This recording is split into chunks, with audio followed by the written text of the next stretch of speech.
Welcome to the Guardrail Podcast. This is a podcast about what it looks like when you ask God to give you eyes to see and ears to hear. We describe all the many things God has shown us as we have pursued a deeper walk with Him. I'm Rachel. And I'm Fa. Hey everybody, welcome to the podcast. Are we starting? Yeah. Is this happening? It happened already. All right. Welcome back, everybody. Welcome back. Tell the To listeners. the Guardrail Podcast. What?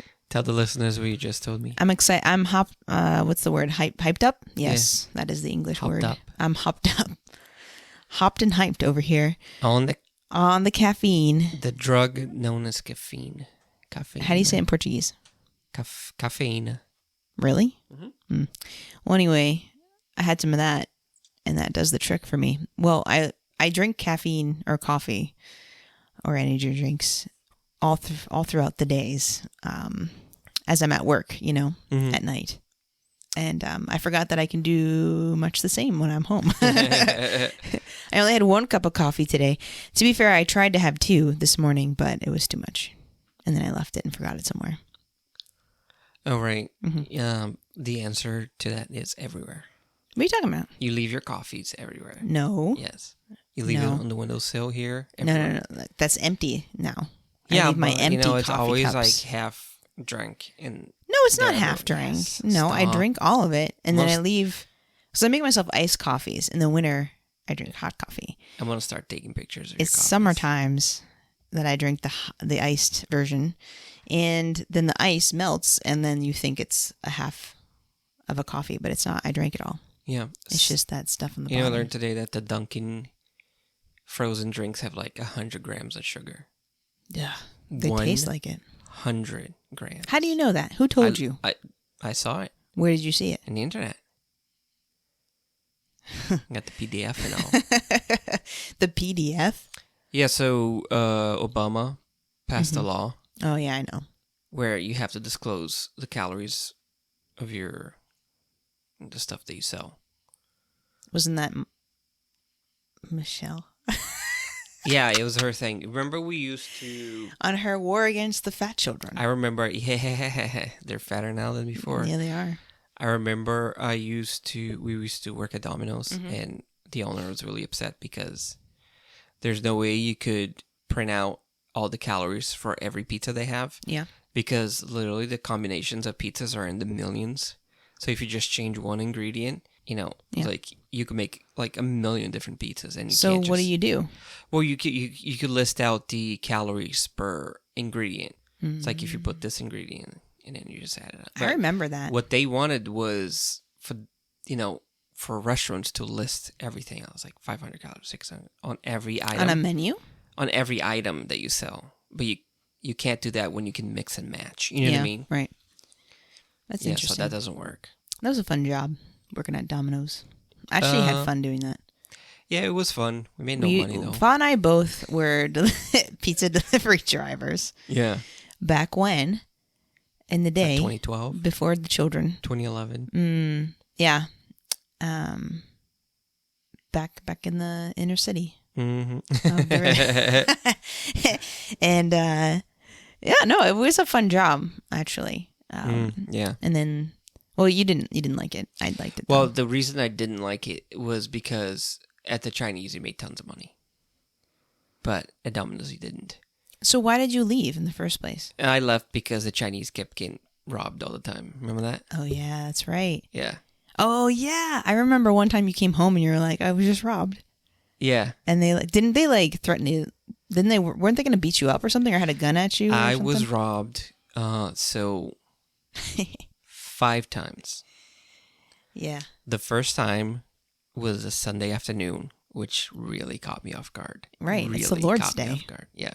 They're supposed to rest on that day. Yeah. So I Rest from the robberies. walked up to this house, Mm-hmm. and I'm not going to say it was sort of,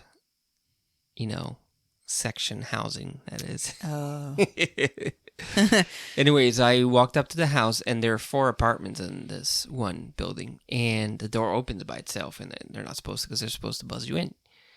Well, anyways, I don't think about it, and I start walking, and I'm trying to go up the stairs, and someone shoves me up against the wall. And then they put a gun in my face, and they had a black ski mask on. Yeah. It took me what felt there was like a minute to realize what was happening, and I didn't. I just remember cold steel on my face because it was like the gun. Oh, yeah. Oh, it was awful. Yeah. Huh. Guy was shoving me, asking me for the money and stuff. I had at least $200 on me. Sheesh. Yeah, because at the Chinese, you could rack up money real quick. Like if you go out like 3 times in a row to do deliveries and it's busy, and you don't stop to put your cash away, and a Chinese order could easily be $50, and you leave with 4 or 5 all the time. You know what I mean? Like you have a lot of money quickly. Yeah. Domino's pizza, like we were saying, you leave with 1 or 2 pizzas, and it's like most of it on the credit card, so you don't really have a lot of money on you. And Domino's like really has a policy that you're not supposed to have more than $20 on you. You know what did we do with the extra money? You just put it back. No, I don't remember that. No, you gave it to them, right? You count it and you give it to them, and they. I don't remember actually. I think we kept it. Yeah, I don't remember. You're not supposed to have it in your pocket. I don't know. Because the I don't manager remember will anymore. check. Like if No, someone. I've never gotten checked. Yeah, but someone from that's because you work mostly at night. During the days, people from corporate come by and like they would tap your pockets to see how much money you had. That's weird. Which now I think about it as weird. It's kind of like like you could hit sexual harassment. I'll put you in court, son. Well, okay, so you got robbed 5 times. That was the first time. I feel like that's the second time traumatic. I was robbed.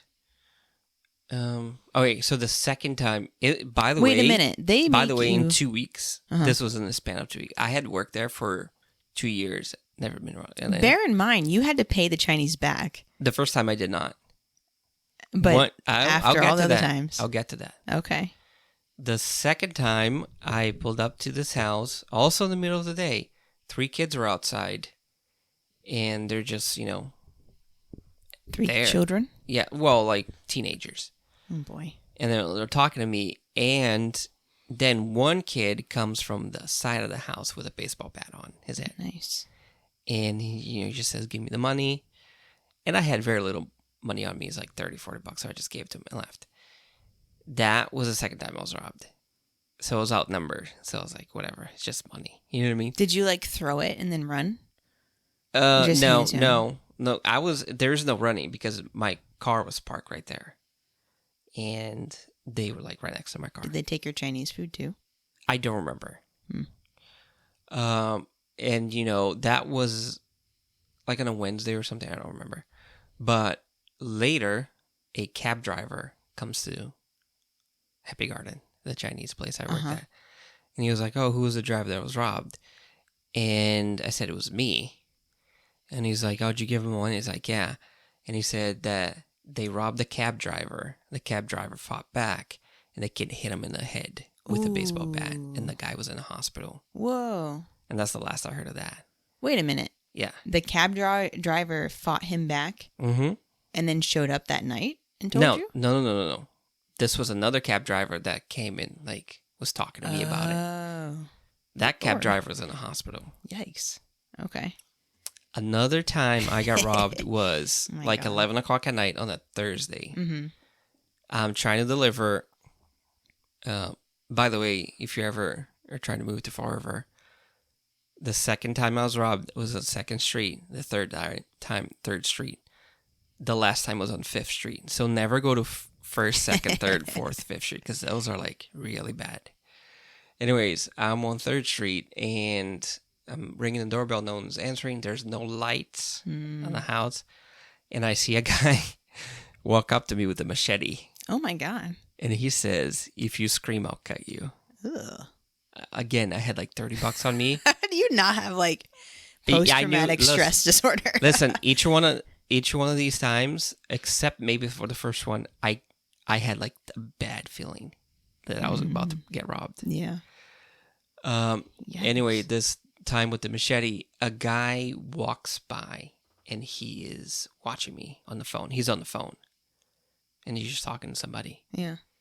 And then like 15 seconds later, another guy comes from around the corner with the machete. He says, if you scream, okay, yeah.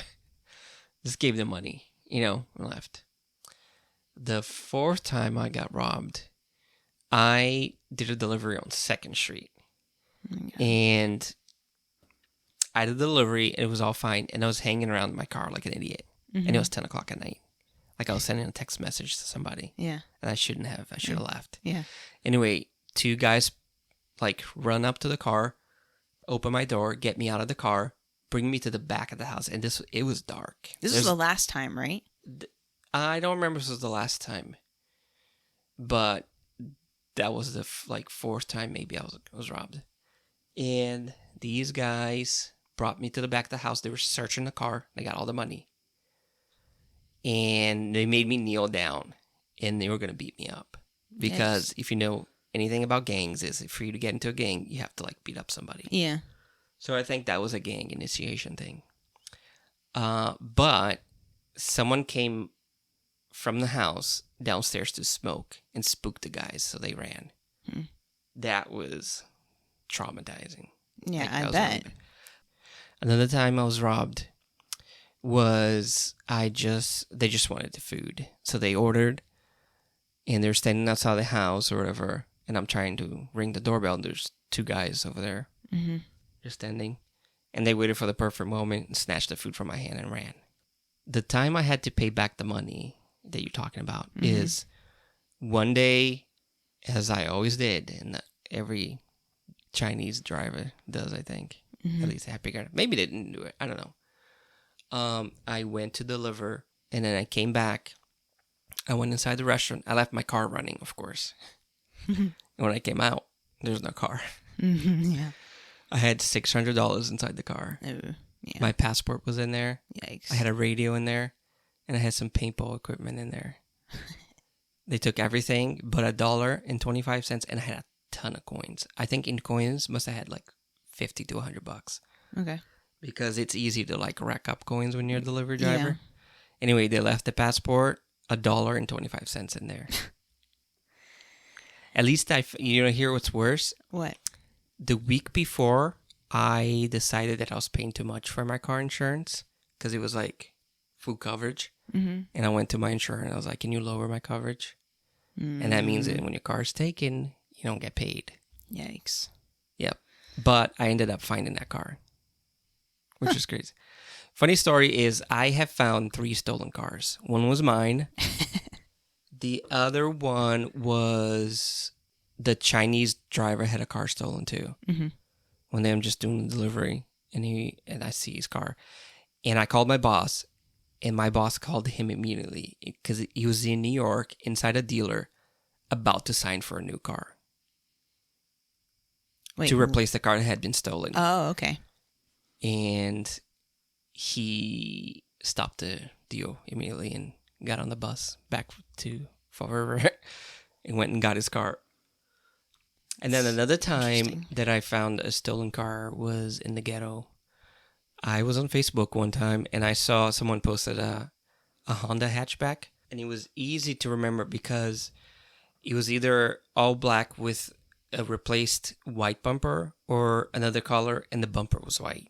So it was easy to see. Yeah. So I pulled up and I was like, oh, that's that stolen car I saw on Facebook.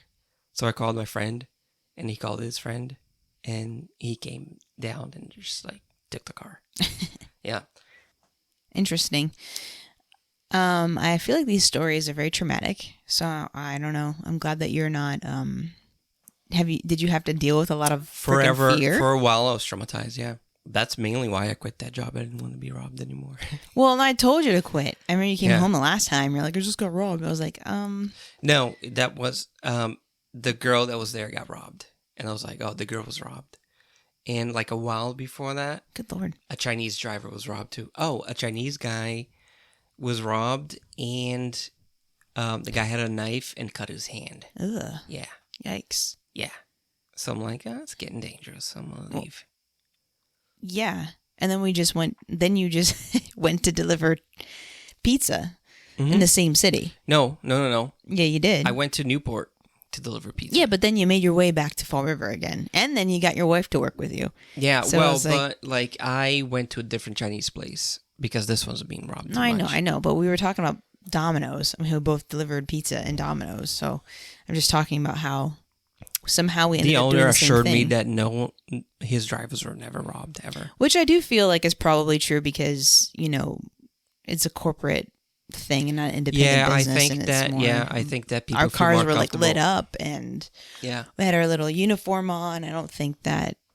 They don't take sketchy orders. I Yeah, don't think their like- phones accept like prepaid phone calls. Yeah, that kind You of know stuff. what I mean? Although I will say that in my experience through that time, I did encounter some weird situations. Yeah. Another thing that Domino's does as well is like they have a database of their customers. Yeah. So if you're delivering to a place all the time, it's like, oh yeah, it's safe. I remember showing up to this one apartment and I'm like ringing it was like gross place. It was the middle of the day though.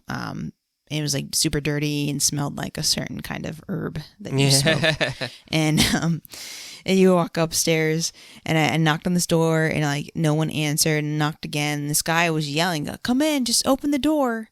Yeah, I was like, was no, like, buddy, thank you. But I did it anyway because I was dumb. I don't know. Yeah. Anyway, I opened the door and there was like this guy laying on the floor. This guy was laying on the floor. And I was like, "Whoa, you okay, buddy?" He's like, "Yeah, I just threw out my back. Oh, and my I can't God. get up." And he had like clearly urinated all over himself. Oh like my his God. pants were So wet. he ordered pizza? Yeah. And I was like, "Oh, do you need me to like call for help? Like call an ambulance for you?" And he's like, No, I'm fine. I do this all the time." And I was like, "Okay, well, it's $20." And he's like, "Okay." He reaches in his pocket and hands me a soggy $20 bill. Peed on. Yeah, peed on. Yep. I took it. And then I walked away and I was like, that was interesting. And then later on, I'm like, I should have just called 911 or something. Clearly, he was not well. Yeah. But, you know, Gross. you live, you learn. Yeah. I was like, okay. I was like, "You sure you don't need help?" And he's like, "Yeah, I'm fine." I was like, "How do you get around?" He's like, "I crawl around." Oh my God. I'm like, I don't okay. remember any of that. You don't remember that? No. Yeah, that sticks with me, that memory. And then another time when I delivered, it was like dusk time, you know, probably like 7 or 8. And there was like, I'm delivering Chinese, or not Chinese, because I delivered pizza. And there was like gunshots like a block away. And then I saw a bunch of people running. I was like, "Oh, maybe I should go too." But yeah, those were my only 2 good stories. Yeah. For the most part, I thought it was fun. Yeah, it is fun. It's a fun job. Yeah.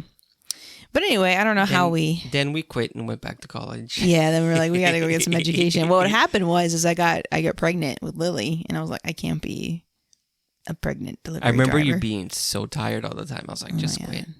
Because at that I was time, so tired. At that time, I was already back at the Chinese making tripled what I was making at Domino's. Yeah, you're making basically both of our... Yeah, thing. so like, just quit. And that's why I went back to school Yeah. to be a nurse. I was like, it was like eeny, meeny, miny, mo. First Just you pick went this to be one. a CNA, and then you became a nurse. Yeah, that's true. I did do that job for a little You bit. did CNA for like 6 months I or was like, something. I can't do this. My hat's off to all I mean, I know how hard it is. My mom was a CNA for like almost 20 years, maybe. Yeah. And I worked Even in nursing more. homes. She's still a CNA now, right? No, she's retired Well, she was now. helping somebody. Oh, yeah, that's true. She did like home care type of stuff. But I worked in nursing home in high school as an activities assistant or whatever, entertaining the That's old fun, people. yeah. And so I was well versed in nursing home. And Tell anyway, us some of the compliments the old people gave you. I don't remember any compliments they gave me. Make it up for the No. podcast. No, they loved me. I used to sing to them, like old hymns and stuff. I used to bring my guitar in the nursing Yeah. home and sing to them. And they loved it. And one time I remember there was this one See, that's what I'm elderly looking for. individual who had dementia, and she was wild though. Like, you know how it is. I mean, like, yeah, people have dementia and they're pleasantly Yeah. confused. Then you have others that you leave your fingers near them, they'll bite you, you know, and that kind of thing. I've had many old ladies hug me in nursing homes, Yeah. thinking I'm their grandson and stuff, and I was like, oh. Yeah. Some of them are sweet. And then you don't get a tip. And you're One like time. upset. You know what I hated about nursing homes What? is like I always had to ask the nurse, what's the code for the elevator so I can get out of Oh, there? yeah, that's right. Well, they have, yeah, And, exactly. And you see old people walking towards you and you're like, give me the code. They said that to you? No, I tell them, like, give me the code, before all these old people hug me. Yeah. Yeah, then that's fair though. But no, I remember like singing. I was on the second floor and I was singing to the residents, and one of the elderly crazy dementia ones though, got loose upstairs on the balcony. There was like there's like an outdoor patio basically on each floor, and someone didn't lock it or didn't shut it right, and this old lady got out, and then she just booked it. Like she was just booking it across the parking lot. No, but she was fast. Oh. And then there was like a ton of other people running after her. It was like a line of people running after this old woman. and I was like, oh, that's exciting. But yeah, I know. I'm never in a home. Oh my God.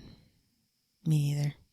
We have 2 girls, so I think our chances are good. I hope I'm if never we had in a sons, home. we'd probably be in a nursing home. It's younger, not younger, but daughters are usually more compassionate. Good thing for my parents, they finally had a girl to help them in their elder years. True. Because my brothers would be like, put them in a home. Yeah, they don't care. Sons don't really care about birthday parties or anniversaries, but thankfully, they have some of them have wives, and then they have me, so I can help. Yeah. Plan things.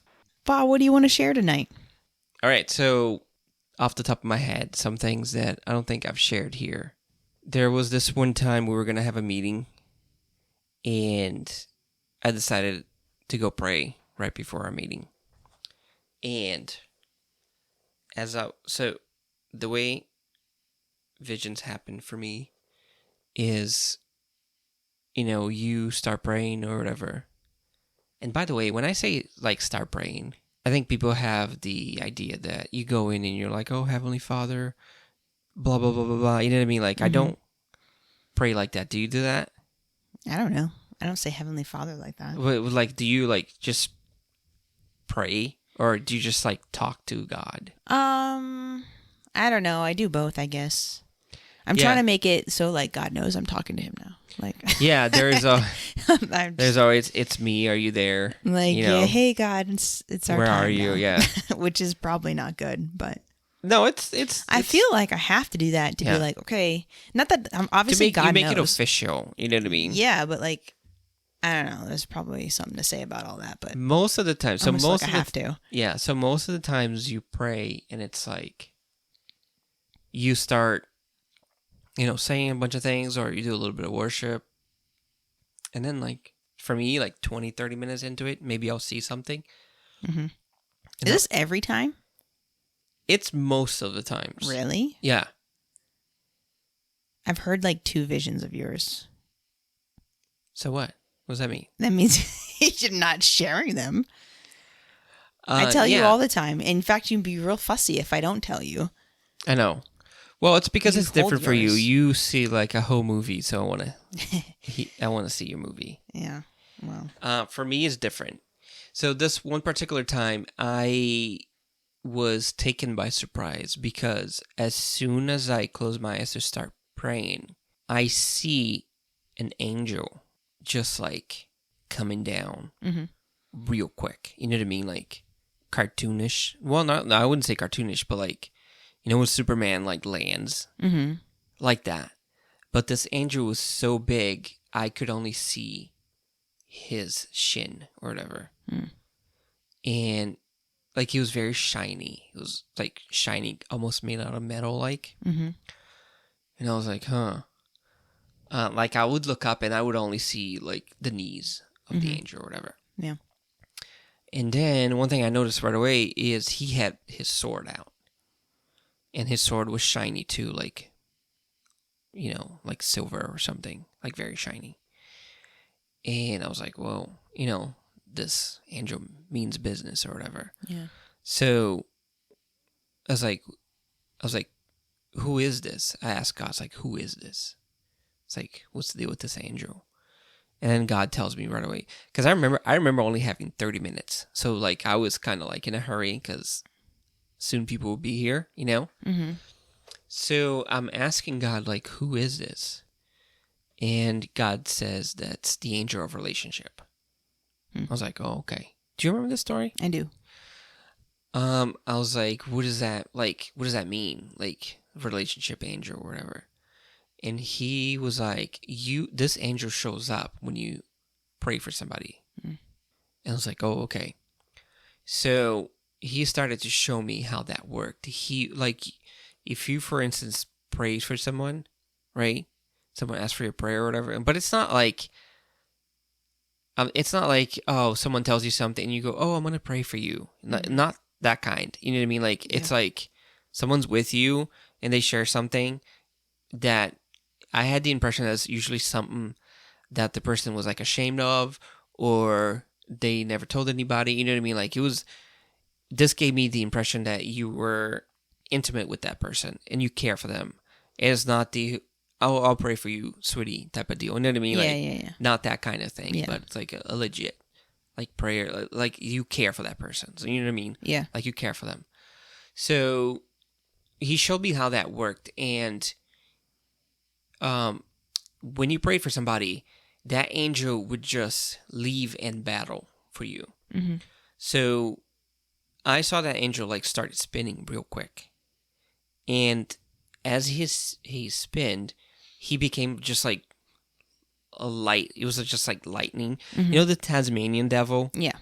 When he spins real fast, you know what I mean? Kind of like tornado. Yeah, it becomes like a tornado, but of lightning and stuff. Yeah. And then like he just starts to spin, and he's gearing up for it, and all of a sudden he just lifts his arm that has the sword, and then in the middle of that tornado, now there's a sword coming at you. You know what I mean? And he would go straight to the issue. You know what I mean? Like he would just go in battle, whatever. And I saw words like depression.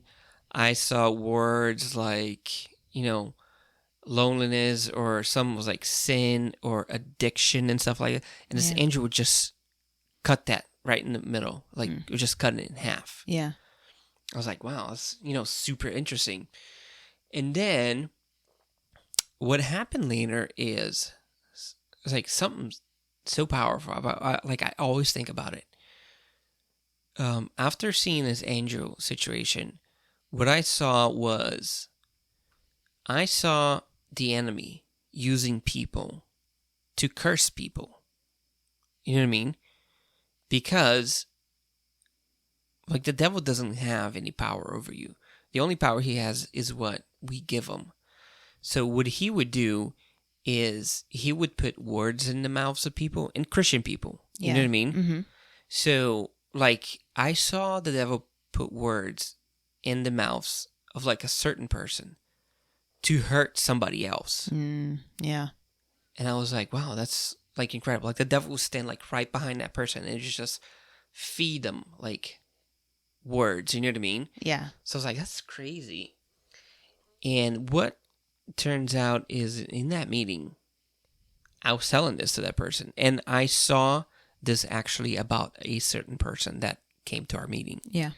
So I told them, and what they had said is that, the exact words that I saw in this vision was spoken about them. That's crazy. And I was like, wow, this is insane. I was like, I've never had something so like spot on and powerful like that. So we prayed, and as we prayed, I saw that angel come and like just cut those words. You know what I mean? Yeah. Like, just destroy it. That's crazy. Yeah.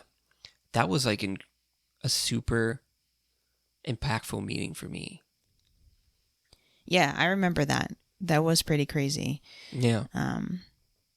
Yeah, it's funny because I remember what you said to them, and I remember thinking like, that's a really bold thing to say. Yeah. Just being the specific thing that you said in that specific situation, I was like, wow.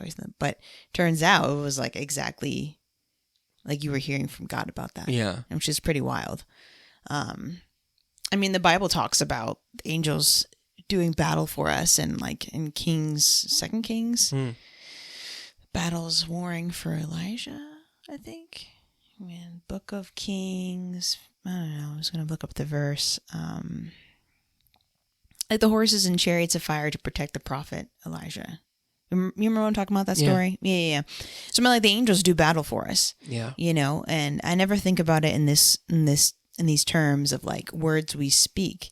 But I mean, the Bible is clear about like our tongue is a two-edged sword. Yeah. And how, we have the ability to bring life or death in the power of the tongue, which is pretty wild. Like the things that we say about others, like actually matters to that degree that you are literally cutting someone down and killing them spiritually, or you're lifting them up. It's pretty wild.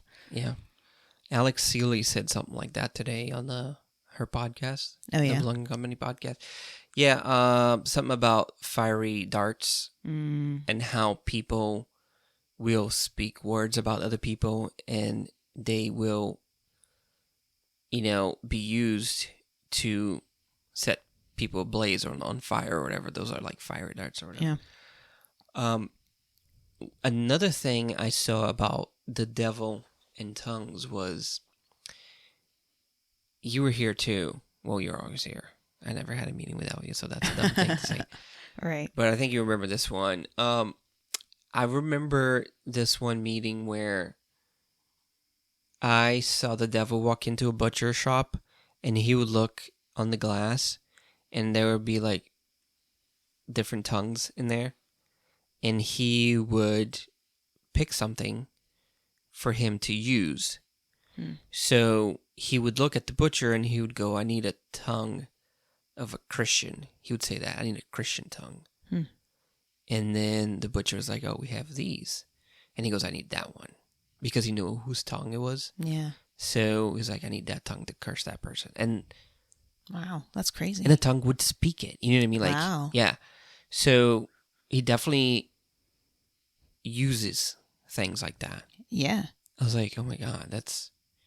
Because if you think about it, like, how's he gonna do anything to you if it's not something that you allow? It could be something you say about yourself. It could be something that somebody says about you.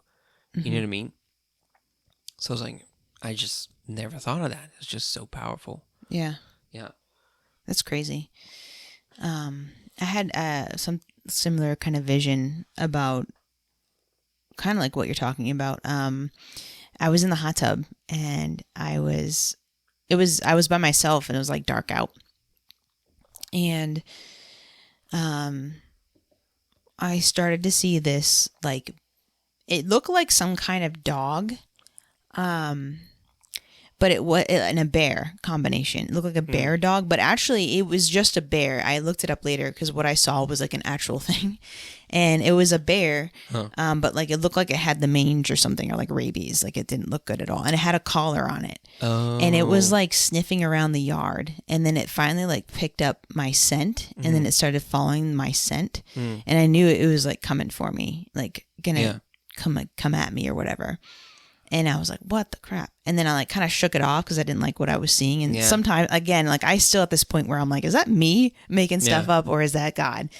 And I shook it off. I didn't really I didn't let it just play out because I can just like, you stop it. It's like you can stop the visions if you want to. It's like, I don't want to see any more of that, Yeah, you're never forced to see things. Right. You have to, there's a choice in it. Yeah. Like you have to let yourself see it. You have to let yourself play it out. Like, and that's what I've learned is that if it's from God, then it will play out naturally. If it's from me, it's going to be nonsense after a while. I had plenty of things that I was like, that's dumb. That's just nonsense. Yeah. You know what I mean? Yeah. So I'm like out there and I'm like, that's so weird. And then I saw like an actual creature running around out there and I was like, I need to get out of here. I'm like, it's creepy out here. So I go back inside and like I'm praying about it later and I saw like I think it was Jesus or an angel. I don't remember now, but I think it was Jesus came in like slayed this bear or whatever, and I saw it take up like skin it, and then it like hung it let it bled out or whatever, like you like when you're butchering a deer or something, you hang it up from a tree to like let the blood run out. And I saw Jesus like, or an angel, I think it was an angel, but whatever, kill this bear and hang it up the tree and bleed it out and then skin it. And then I saw like Jesus was like, well, it's your rug now. I got you a bear rug. And I was it's a souvenir. Yeah. I was like, he was like, you can put it on, like you want it on the floor and you want it like as a carpet, or you can put it on the wall. And I was like, let's put it on the wall. Yeah. But I was like, God, what does that even mean? What was that bear representing? And he was like, it's a curse. It's like somebody's cursing you and you need to rebuke it. And like, so if somebody's talking crap about you and trying to put you down. Crazy. Yeah. And it's so wild. I was telling my mom about it and she was like, I think bears represent curses. Wow. Like in like somebody wrote some book about prophetic something. Yeah. Or other. And I Googled it and it does. It means curses. Wow. I was like, oh my God, I was hearing from God. Yeah, It wasn't that's just me. crazy. I was like, so I rebuked those curses. But it's like, you know, every time you speak a negative word against somebody else, you're basically assigning demons to go carry out your word. Yeah. You know? Yeah. So it's like, oh, that Rachel, she, you know, she's probably going to fail at this or whatever, you know? Yeah. And so it's like, well, let's go send demons after her to discourage her and try to carry out your word because there's power in your word. Oh, yeah. There's life and death in the power of the tongue. So if you're speaking death over something, there is a supernatural world. And mind you, I've seen like glimpses of it just through these visions. And it's not like you're sitting alone right now, wherever you're sitting. There are like... Don't say that to people. No, it's true though. It's creepy as all get out, let me tell you. Like there are things all around you. Yeah. Like you can't walk outside without creatures out and about. Do not be afraid, though. Yeah, no, it's nothing to be afraid about. Yeah. Honestly, it's not. But like, don't think that you're not being be heard. aware, yeah. Don't think that you're not being heard by something. Like you are, 100%. Yeah, what I also realized too is that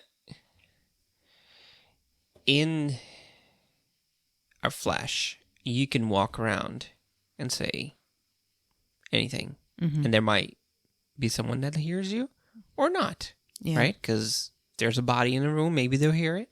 Maybe they won't hear. In the supernatural, it's not like that. There's no word that is lost. Oh, You know yeah. what I mean? That's absolutely true. There's and there's a record of things, and it's there. Yeah. You know what I mean? It's there.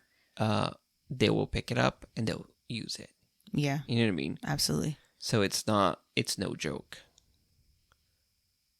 I keep thinking about our kids.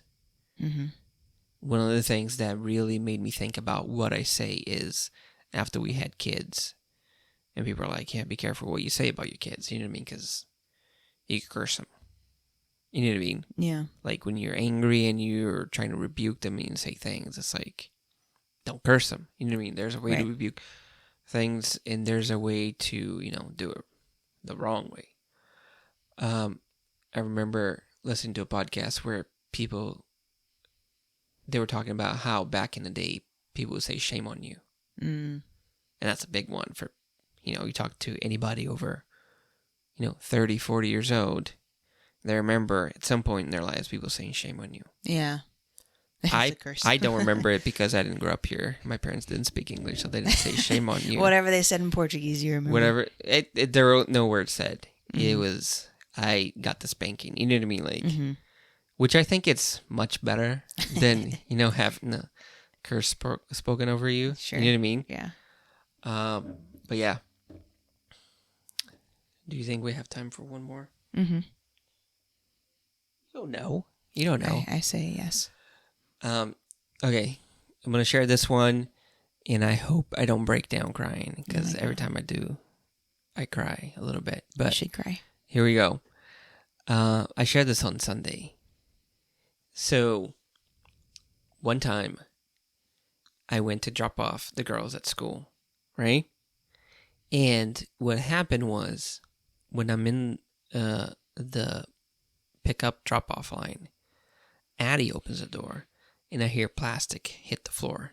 It was, undeniable that a piece of plastic hit the floor, and I heard it. Mm-hmm.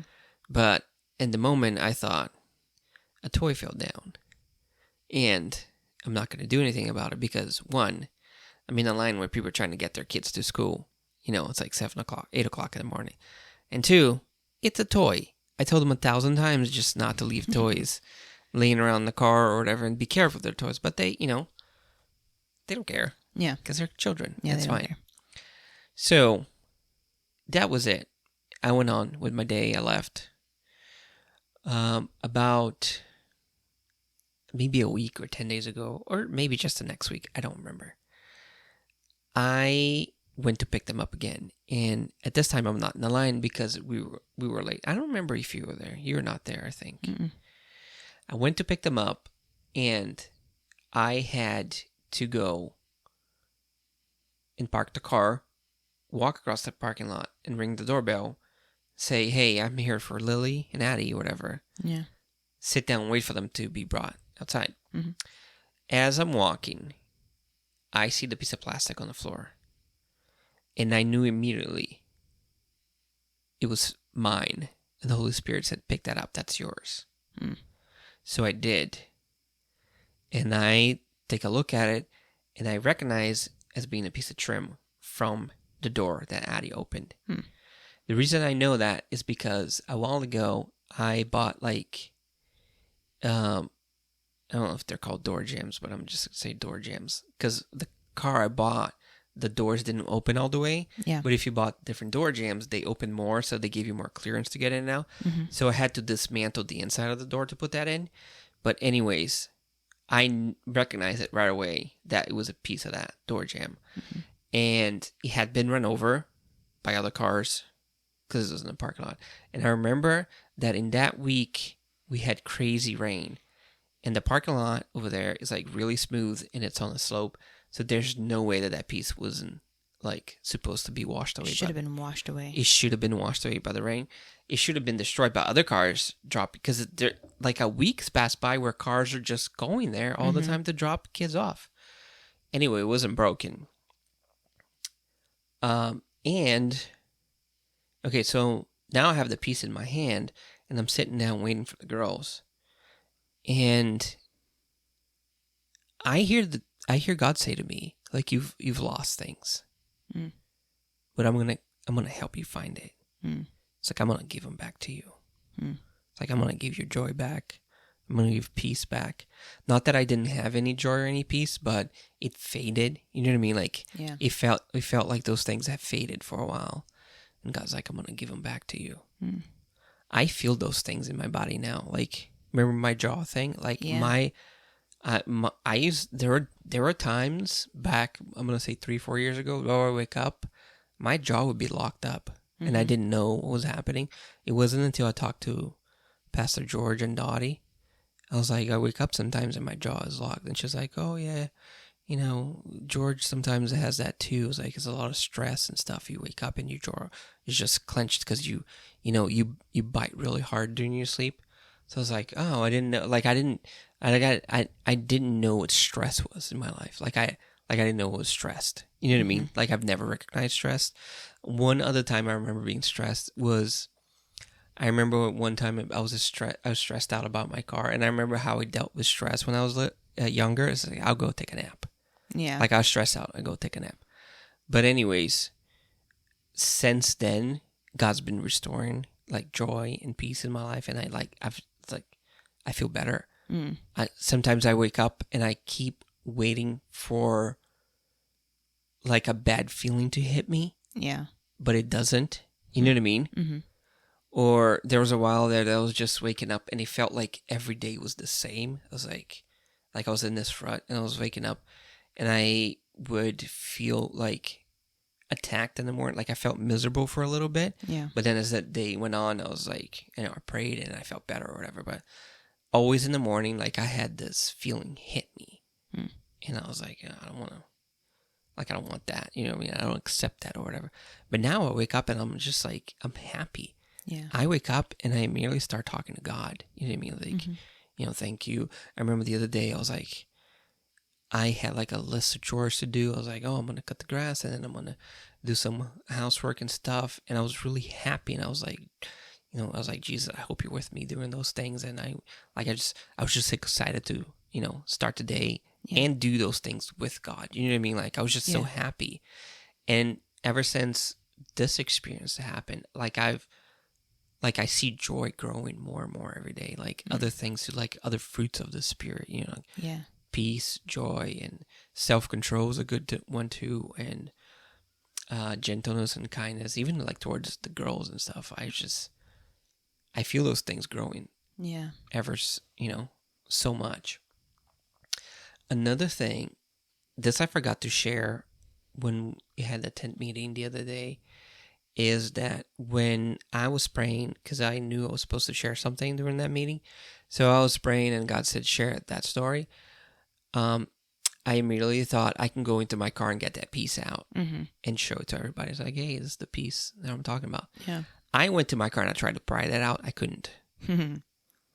And I remember the first time I took it out, it came out easy. Yeah. I realize that now that piece of trim, there's a little plastic that latches. You know what I mean? Like it clicks when you put it in. Mine is broken. Because when I got that from the parking lot and I put it back, it went in, but it was loose. So I was like, I'm going to have to order a new piece. So I went there and I tried to pry it out and I couldn't. I stuck my key in the little hole to pop the thing out and it wouldn't come out. Wow. It wouldn't come out. Yeah. And another thing that I noticed too, like the piece looked new. It didn't look like it had been run over, right? So I'm trying to get that out and I hear the Holy Spirit say, that's right, you're not going to get it. You're not going to get that out. It's like no one's going to get that out. Wow. Unless it's me. I'm the one. Because I gave it to you. I'm not going to take it away. Yeah. You know what I mean? Like Right. I gave it to you. I'm the only one that can take it away. Yeah. It's like the enemy's not going to steal this from you. Yeah. And I'm talking about not the peace, but joy and Right. and peace. You know what I mean? Yeah. And it was such a good moment too. Like I felt so good. And I was like, wow, I can get this piece out. You know what I mean? Yeah, that's so good. Yeah. Yeah. God doesn't, when he gives us something, it's not so that it can be taken from us again unless we give it away. You can give it away. Yeah, for sure. Yeah. For sure. We always had that option though. You can always turn your back on everything you're doing and just go back to living. That's true. But when God gives it, it's there for you. Yeah. It's forever for you, Yeah. But we lose it or we give it away sometimes, I think, Yeah, or, you let the devil use your tongue and you can lose things so quickly. Yeah. Your peace, your joy, just whatever. Yeah, it's true. That's really good. Just today I made you upset. And then you're upset with me for a little bit. Yeah. And I'm sorry. Why are you bringing that up? Why not? It's a good reminder or whatever. But there's power in your tongue for sure. You know what I mean? Mm-hmm. And praise God that God is able to restore things. Yeah. You know what I mean? You can lose things, he'll restore it. Mm-hmm. And there's a Isaiah 61:7, I think that's what it is. He will give you a double portion. And it says instead of misery, I think, there will be joy. Yeah. Something like that. Don't look it up. Isaiah 61:7. Don't quote him. It's a good verse about restoration and stuff. Yeah, it's true. I think, it can be confusing, I think, at times because, it's not like, even though God has given us peace, right? Like, for instance, we have peace. Like, God says, he's like, peace I am, and I give to you, and I leave with you. And, the Bible's clear about, like, he'll give you peace, and you don't have oh my God. I quote this verse all the time, but when I need to quote it, I forget it. The peace that surpasses all comprehension will guard your heart and your mind in Christ Jesus, right? In Christ Jesus, in him. And I think that, we forget that it's in Christ, and that when we want peace, we go to Christ to get peace. Yeah. And I think, like, he's in us, so we always have access to that peace. But I think there is also a part of us that is willing to get distracted or look away from the peace, like, and there's chaos. You might be tempted to focus on the chaos and not the peace, but it's not like it's never actually taken from you. Yeah. You always can still have peace even in chaos. Yeah. It's all a matter of what you're choosing to focus on. It's like, you could be in a room and like this room has a fan and it has, a computer in it, but you may never see the fan if you're always staring at the computer, know? So it's kind of like, well, yeah, the fan's in the room, but if your focus is on the chaos, then you Yeah. won't recognize you can have peace if you just focus on the one who brings peace and gives you peace and leaves peace with you. And so I think it's a lot of times that, I don't know, it gets interesting because there's a lot of, like, people get depressed. There's a lot of, like, physiological things that happened, like, I mean, it sounded like you were depressed there for a while. Like, you woke up and didn't realize. Yeah, I don't, like, the thing on depression is I always think about depression because I don't think I've experienced depression, at least not to the point where other people talk about it. It's like I've never had that, I'm like depressed and I don't want to get out of bed. I'm depressed and I don't want to shower. It's like people say they don't want to shower or they don't want to clean and stuff like that. I do think that what I did have was like I wake up in the morning and I have an attack. You know what I mean? And it was like by the clock every day. So that's what I think about. I don't think I was depressed. You know what I mean? Because I think a depressed person is depressed morning, day, and night. Or maybe that's not true, situation. though. I don't know. That's not You know true. what I mean? Actually, there's forms of depression where you wake up like, hey, like you're just not feeling anything at all, and then by the day goes on, you feel better. Usually, that's a sign of depression. So that's. I learned that part there's of it. chronic depression and there's like a conditional depression, right? Yeah, there's all different kinds. Yeah. There are people who are depressed don't know it, because it's not like what you're describing, like where you're, you can't shower and you don't feel like moving and you're in bed all day. That's the people are functional depressed, like they're functionally functional. I can say one thing though. I think that if I didn't have to wake up and get the girls to school, or just wake up and make sure they're not like setting the house on fire. Yeah. I think I'd stay in bed in those days and I would be like depressed. You know what I mean? Yeah. And I often think about people that are alone, like they're maybe our age and they're not married and stuff. It's easy to fall into that depression. It's easy to, because you don't have anything to do. Like, you don't have other people to take care for. Like, you just... Right, you only have... It's just you. Yeah. You know what I mean? Yeah. So, I think it's... I always think about other people that are, like, single and they don't have anybody. And it's like, it must be much harder for them. Because you help me out. Like, just you being with me. You just make me happy. You know what I mean? Yeah. I am amazing. Yeah, so. Like I do think about spouses that lost a spouse. You know what I mean? Like, and it's like that's gotta be awful. You wake up and you're alone. You know what I mean? Yeah, it must be the worst feeling in the world. Yeah, I mean, I don't know.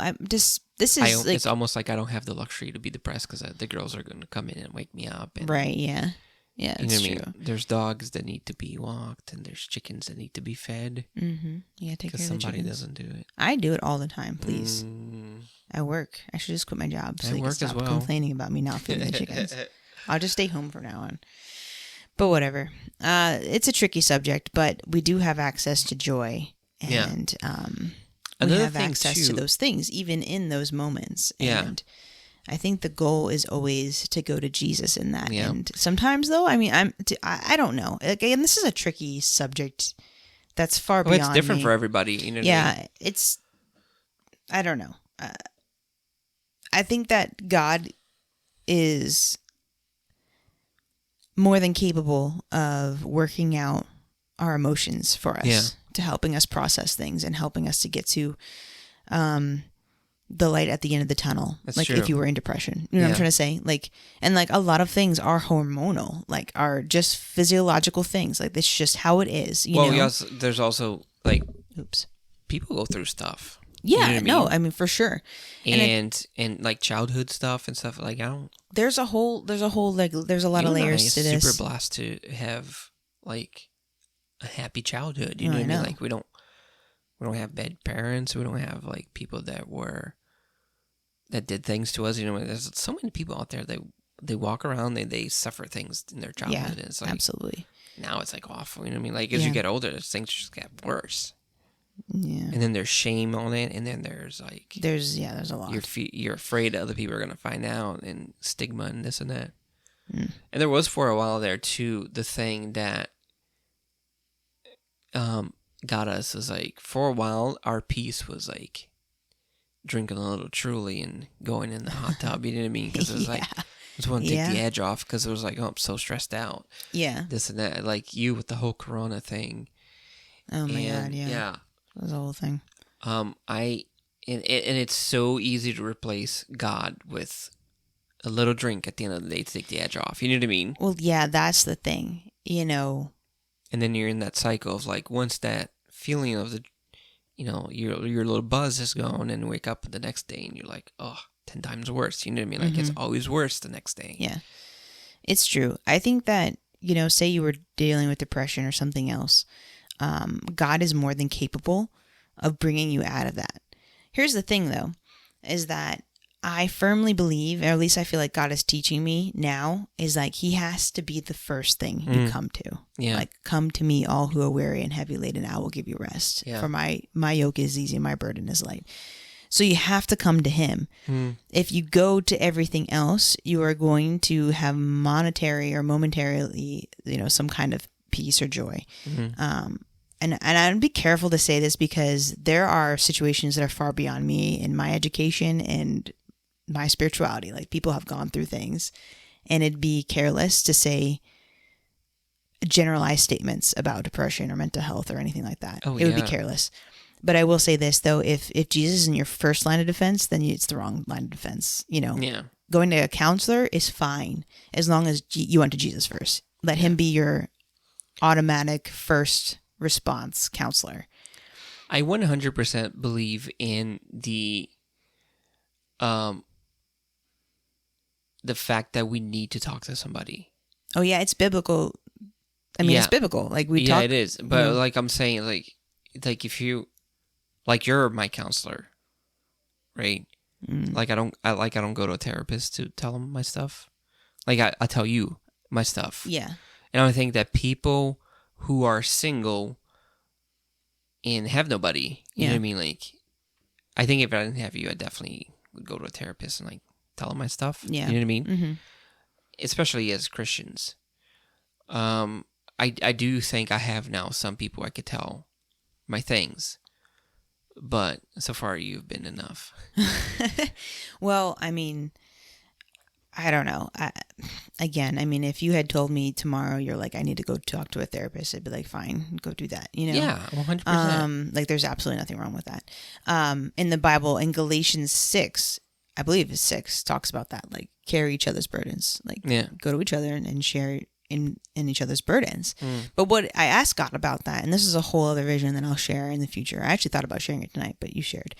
But I asked about that. I was like, God, I thought we were supposed to come to you with it. I mean, like, I don't want to. Okay, first off, episode 8, I talk about burdens and how Jesus talks about how we're giving each other. How do you know it's episode 8? Because I just do. That's good. Yeah, my mind is like that. Yeah. Freaking quick, It talks about burdens and how we we give each other our burdens instead of giving them to Jesus. Right. But then I was like, well, wait a minute, God. It says in Galatians 6 to share in each other's burdens. And he's like, yeah, but that doesn't mean so that you hold on to them. It means that you come alongside that person and you help that person lift up from the knees and give that burden to me. Yeah. So sometimes we need a little help lifting the burdens up to God. But ultimately, the final destination for that burden should not be in the hands of another person.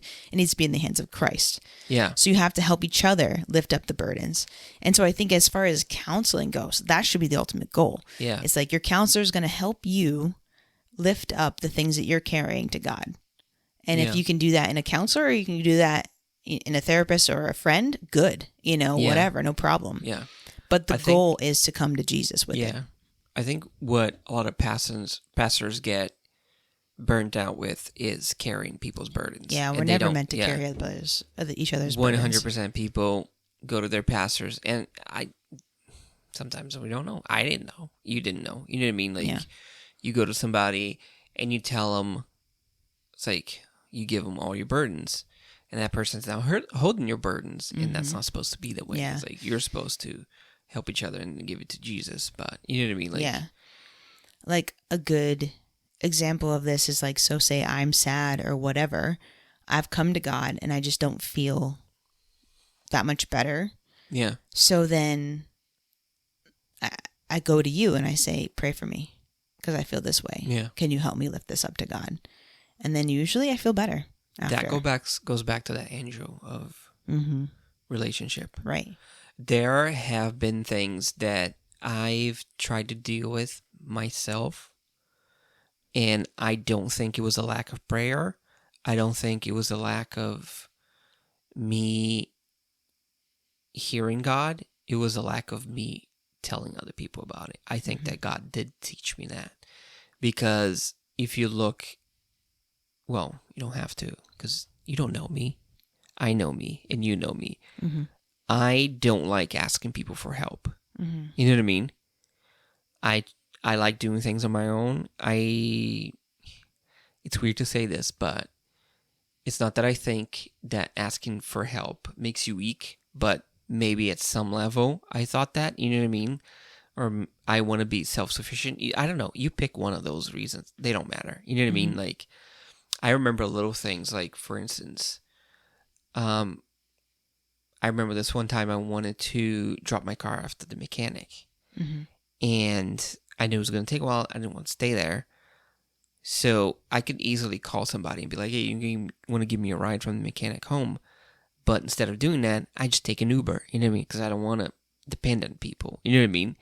Little things like that. Yeah. And now I'm quick to be like, hey, you want to give me a hand or whatever? When I could easily do it by myself, I make a point now of reaching out and being like, can you help me with this? Or, I mean, I've done that to you, like, recently. Like, I was up on this little roof here on the shed. Yeah. I could have easily gotten off that ladder, pick up those shingles or whatever, but I see you walking by. I was like, hey, you want to hand me those shingles? You know what I mean? Like, I do that now as an exercise. What did I say?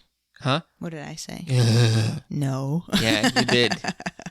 Because I don't want to help you. I know. I And it did, makes sense. though. I know you Whatever. did. And Because I sacrificed. I for you. remember you grabbed a bunch of them. I was like, no, just do like 2 or 3 at a time, But, It's true, it's though. the little things you learn. You know what I mean? We're You supposed learn. to be in a community. Like, we're supposed to have fellowship with each other. We're supposed to be there for each other. That was one of the first things God showed me when we started our meetings.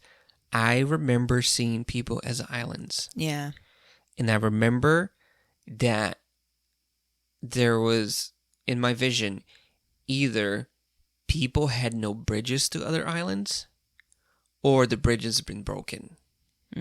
So I remember being here and I remember seeing, there was a lot of people here. I remember seeing bridges popping up. As we were like doing our meetings, the bridges would pop up and stuff.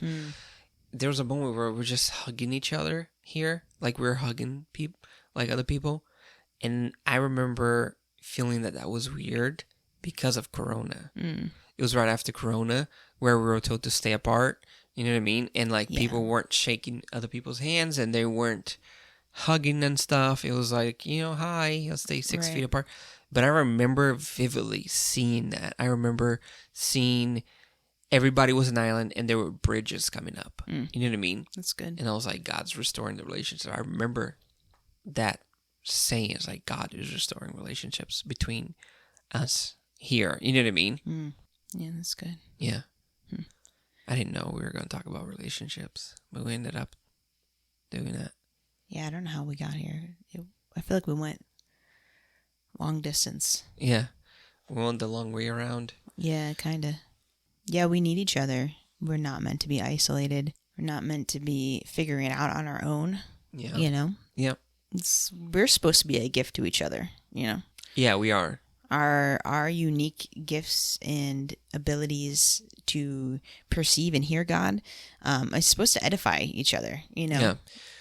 Yeah, I remember seeing that too in a vision because I remember seeing the church as a puzzle. You know what I mean? Like, the puzzle pieces or whatever. Yeah. And I remember seeing that picture and you would see the puzzle, but lots of pieces were missing. Yeah. And I remember the Holy Spirit saying to me, those pieces are people and they're hiding their gift. You know what I mean? Like, Yeah. I was like, well, you are suffering because other people don't want to participate. Dang. You're suffering because other people have the missing piece. Wow. You know what I mean? That's crazy. Yeah. I remember seeing that, and I was like, oh, yeah. Someone might have something, but because they, I don't know, maybe they don't have direction, maybe they didn't work it through, maybe they didn't let the Holy Spirit heal them, or like any reason of any. Maybe they think they don't belong. Pick one of the reasons, whatever. But you not being healed is actually causing someone else not to heal, because you can then reach out to that person and, be a help, because your testimony will help somebody. Think about this, like how strategic it must be for the enemy to get you alone and to isolate you and make you think that you don't belong. Yeah. Make you think that why show up to a Sunday at church or whatever if you have it online. Yeah. It's online now, so you don't even have to show up to church. Yeah. Whenever I see an online service, I'm like, oh, this is like it's awful. kind of funny because, I mean, obviously I see the rationale behind it and how, oh yeah, people will get the word, blah, blah, blah. But I mean, when you think about what church is intended to be in the first place, it kind of doesn't make sense. There are plenty of teachings and, YouTube videos out there. If someone really was hungry for the word, they could just do that themselves or learn themselves. They could read the Bible themselves. Yeah, don't tell me you stream because there's a lack of information out there. Exactly. There's no lack of information. If I wanted to know about God, I could go download an app on my phone and read the Bible for myself. Yeah. So don't tell me that you need to stream services because there are people who can't make it to church. And maybe there aren't people that can make it to church. Yeah. But the facts is that church exists to have fellowship with one another in person. No? Yeah. Like, isn't it meant to edify each other? Yeah. So it's kind of interesting, no? And I will say this too. It's like, man, okay, to me, we are the church, as you so eloquently told me the other day. So when I made you angry. So like, say what you want, because I was like, I don't know, we're not starting a church, and you were like, we are the church. So I'm like, okay. So if you're meeting in your house, you are the church. If you're meeting in a building somewhere, you are the church. Like you as a human being and another person, you are the church. And so if you're fellowship with each other and edifying each other, then, I mean, I have to boldly say I don't care if you go to an incorporated, LLC, something or other. Aren't they called that? I don't know. Some kind of nonprofit organization. Then who cares? True. Honestly, who cares, right? Like if you're meeting up with God in your house, like we are, but we do go to church, but the truth is, or vice versa. The church, mm-hmm. from year 1 or year 0, or 33, I don't know. Okay. Was it 0 when Jesus died, or was it 33? Know. Don't ask me those Doesn't things. matter. They didn't have buildings. They right. didn't meet in buildings. But you could also make the argument that they didn't because they were being persecuted. You know what I mean? Like they weren't free to meet anywhere they wanted. Right. That's true. But I don't know.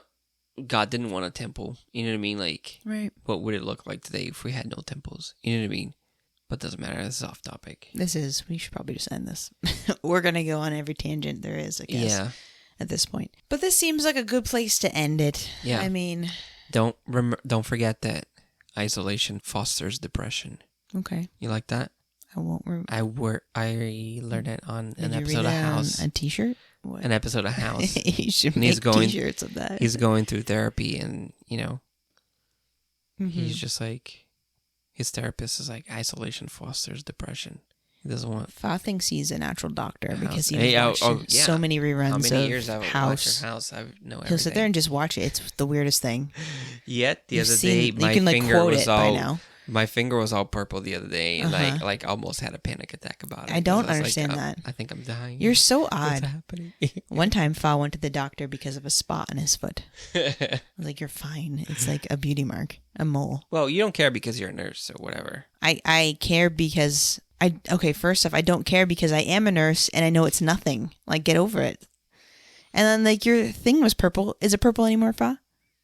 No, the answer is no. Just some marks, the answer is no. It's not purple anymore. It was just the weirdest thing. I did not hit my finger with the hammer. You obviously injured your finger somehow. You don't know, remember how. No, I remember it was the vibration. That doesn't matter. Let's end this. All right, but let's just be honest here, though.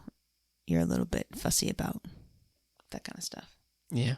I think that the moral of this episode is what? What did we just talk about? Never work for a Chinese place because you'd be robbed all the time. Get robbed.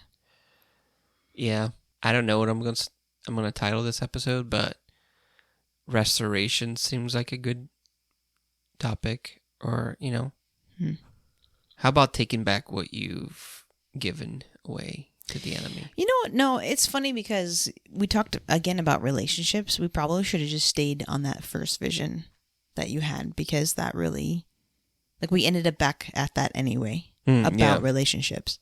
Yeah. And I think that's what this is about. Yeah, it is. It doesn't matter. It's about relationships. We can have a segment where I just say my visions. Yeah. Just. What I notice is my visions will come when I'm talking about other stuff, and it's like, oh yeah, I saw that one time. Oh, yeah, I saw that one time. Yeah, well, I have ones like that Whereas too. you come down here and you have a whole spiel of like... Not all the time, though. Jeez. Your one vision. Not all the time. Well, like my curse vision was like a little blurb. All right. Thanks for coming, everybody. Episode 19 is on the books.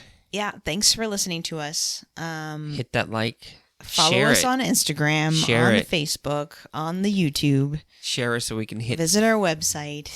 Subscribe, like us. Share us with all your friends. Yeah. Everybody you used to know and know currently, send them a link. Yep. And we appreciate you listening. See you next week. See you next week.